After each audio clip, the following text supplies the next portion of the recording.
না, আমাদের অনেক দিনকার দাবি ছিল, কিন্তু একতরফাভাবে তো এই জিনিসটা হয়তো ভোজপুরে এতে আমাদের এলাকার লোকজন আরও বেড়ে যায় এবং এমনকি ঘাটে যারা ভাড়া আদায় করে তারা লোকজনের সাথে চরম ব্যবহার করে বিভিন্ন কারণে। যখন এটা দেখি যে আমি কিছুদিন আগে এখানে যাই মোটরসাইকেল নিয়ে যাওয়ার পরে আমার সাথেও তারা বেশ খারাপ ব্যবহার করেছে।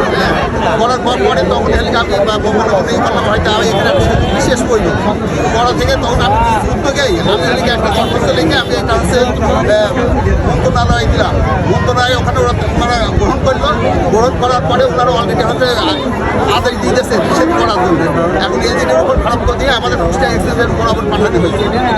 হ্যাঁ, সেই কারণে আমরা চাই এখানে অবশ্যই সেতু দরকার, কারণ এখানে একটা বৃহৎ ইউনিয়ন পাশে শিলাইতে আছে, মঙ্গলালপুর আছে, এমনকি হরিপুরে কিছু অংশ আছে, আবার পাবনার সাথে একটা সরাসরি সংযুক্ত।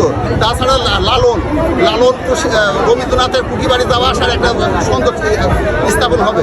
বিভিন্ন কারণে এখানে আমাদের সেতু দরকার। তাছাড়া শুষ্ক মৌসুমে এখানে দেখা যায় কিন্তু 1-1.5 কিলো পথ হাঁটাহাঁটি করে আসা লাগে, আবার কোনো মালামাল বহন করতে হলে মানে 15 কিলো পথ ঘুরে আসা লাগে। হ্যাঁ, বিভিন্ন কারণে আমাদের এলাকায় একটা সেতু বিশেষ প্রয়োজন।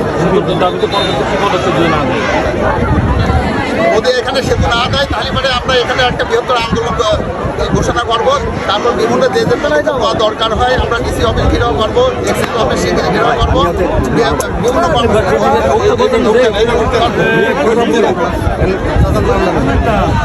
আমরা এলাকার পরবর্তীতে আরও বৃহত্তর আন্দোলন ঘোষণা করবো।